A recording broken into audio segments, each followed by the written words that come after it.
वो तो खुशबू है हवाओं में बिखर जाएगा। वो तो खुशबू है हवाओं में बिखर जाएगा। मसला फूल का है, फूल किधर जाएगा।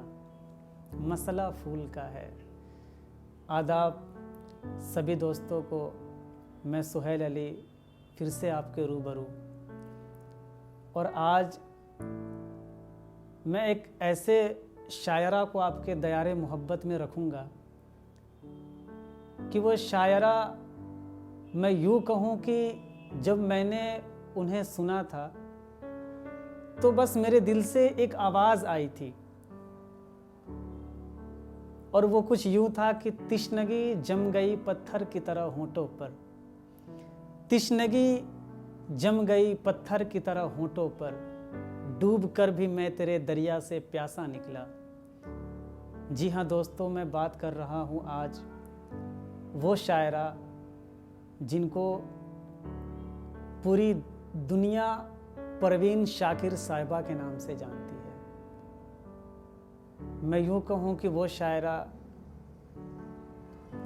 जो हमारे बीच आज मौजूद तो नहीं या वो हयात से तो नहीं, लेकिन हमारे दिलों में आज भी उनके एक एक अशार ज़िंदा है। और न जाने कई मुशायरे में उनके शेर पढ़े जाते हैं।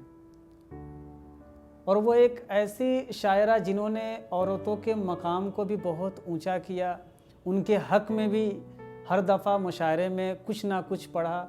और कम उम्र में बहुत ज़्यादा ऊंचाइयों को छूने वाली वो शायरा, लेकिन बहुत कम उम्र में उन्होंने इस दुनिया से अलविदा लिया। परवीन शाकिर साहिबा। अगरचे मैं परवीन शाकिर साहिबा के बारे में कुछ बात करूं या उनकी हालात ज़िंदगी में कुछ बयां करूं तो बिल्कुल दिल जैसे लगता है कि अश्कबार लगता है कि आंखें अश्कबार होने वाली हैं। उनकी हालात ज़िंदगी अगर मैं देखूं तो उनकी शादी अगरचे उनके पसंद से हुआ, उनके खालाजाद के बेटे से, लेकिन वो ज़्यादा दिन तक मुकम्मल ना रहा और उसका अंजाम तलाक पर हुआ था। फिर वहाँ से परवीन शाकिर साहिबा बिल्कुल टूट सी गई थी। लेकिन परवीन शाकिर साहिबा ने वो मकाम हासिल किया, इतने किताबें लिखी उन्होंने, और न जाने उनके अशार कई दिलों पर बिल्कुल राज करते हैं।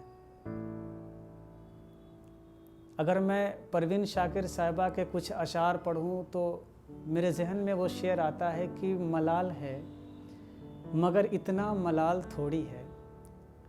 मलाल है मगर इतना मलाल थोड़ी है, ये आँख रोने की शिद्दत से लाल थोड़ी है। मलाल है मगर इतना मलाल थोड़ी है, ये आँख रोने की शिद्दत से लाल थोड़ी है। और सभी अपने वास्ते ही फ़िक्रमंद है यहाँ, किसी को किसी का ख्याल थोड़ी है। और लगानी पड़ती है डुबकी उभरने से पहले, गुरूब होने का मतलब ज़वाल थोड़ी है।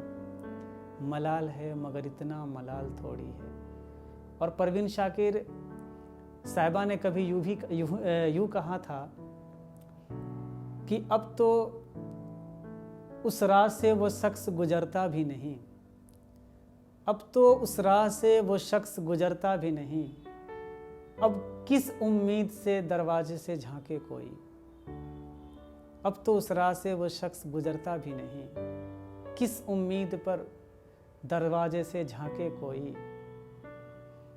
और जब परवीन शाकिर साहिबा का तलाक हुआ था तो उनका एक बेटा, जिनको शायद कि आप जानते हो, मुराद, आज भी वो हयात से हैं, तो उनकी उम्र बहुत ही कम थी।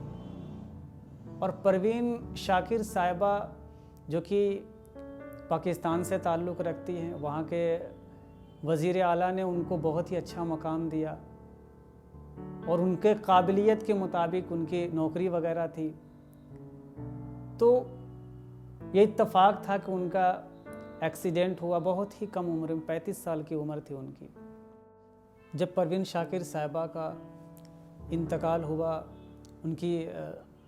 उनको दफनाने का जब इंतज़ाम होने लगा तो फिर लोग सोचने लगे कि उन्हें कब्र में उतारेगा कौन, क्योंकि एक मुराद थे और कोई ऐसा शख्स था नहीं जो उनको हाथ लगाए, क्योंकि वो गैर महरम होता। तो मुराद ने कोशिश किया कि वो उन्हें कब्र में उतारे। खैर उसके बाद उनके भाईजाद भी आ गए थे परवीन शाकिर साहिबा के, जो उन्होंने मुकम्मल वो चीज़ किया था। तो मुराद जब उतार रहे थे तो जब उन्होंने रखा नीचे तो परवीन शाकिर साहिबा का उंगली टच किया इनके उंगली से मुराद, तो इनकी आंखें अश्कबार हो गई। और इन्होंने एक इंटरव्यू में बताया था कि उस वक्त मुझे ऐसा लग रहा था कि मैं अपनी अम्मी जान की वो उंगली को मैं देख रहा था कि क्या ये वही उंगलियां हैं जिससे मेरी अम्मी जान ने न जाने कितने अशार लिखे हैं, न जाने कितनी गज़लें लिखी हैं, न जाने कितनी किताबें लिखी हैं। और इसीलिए वो सारे अशार परवीन शाकिर साहिबा के आज भी जैसे लगता है कि फ़िज़ाओं में मौजूद है। न जाने कितने मुशायरे में उनके अशार पढ़े जाते हैं। बहुत से शायर गुज़रे हैं जिन्होंने परवीन शाकिर साहिबा के ऊपर बहुत बहुत अच्छी शायरी की है, बहुत उम्दा शेर व शायरी भी हुई है इस पर। तो परवीन शाकिर शायरा वो चुनिंदा शायरों में से एक हैं जिन्होंने कम उम्री में बहुत ज़्यादा मकाम ऊंचा हासिल किया। और मैं आखिरी वक्त में परवीन शाकिर साहिबा का वो गज़ल के वो अशार मैं आपको सुनाता चलूँ, और इंशाल्लाह फिर मैं यहाँ से रुखसत करूँगा और फिर हम मिलेंगे दोस्तों नए एपिसोड में। तो परवीन शाकिर साहिबा का वो शेर की वो उन्होंने उस अपनी जुदाई के बारे में लिखा था कि कभी रुक गए, कभी चल दिए, कभी चलते चलते भटक गए। कभी रुक गए, कभी चल दिए, कभी चलते चलते भटक गए। यूं ही उम्र सारी गुजार दी, यूं ही जिंदगी के सितम से। कभी नींद में, कभी होश में, तू जहां मिला तुझे देख कर। कभी नींद में, कभी होश में, तू जहां मिला तुझे देख कर। ना नज़र मिला, ना ज़बां हिली, यूं ही सर झुका के गुजर गए, यूं ही सर झुका के गुजर गए। मुझे याद है कभी एक थे, मगर आज हम हैं जुदा जुदा। मुझे याद है कभी एक थे, मगर आज हम हैं जुदा जुदा। वो जुदा हुए तो संवर गए, हम जुदा हुए तो बिखर गए। वो जुदा हुए तो संवर गए, हम जुदा हुए तो बिखर गए। कभी अर्श पर, कभी फर्श पर, कभी अर्श पर, कभी फर्श पर, कभी उनके दर, कभी दर बदर। गमे आशिकी तेरा शुक्रिया, हम कहाँ कहाँ से गुजर गए। गमे आशिकी तेरा शुक्रिया, हम कहाँ कहाँ से गुजर गए। बहुत बहुत शुक्रिया मेरे दोस्त मुझे सुनने के लिए।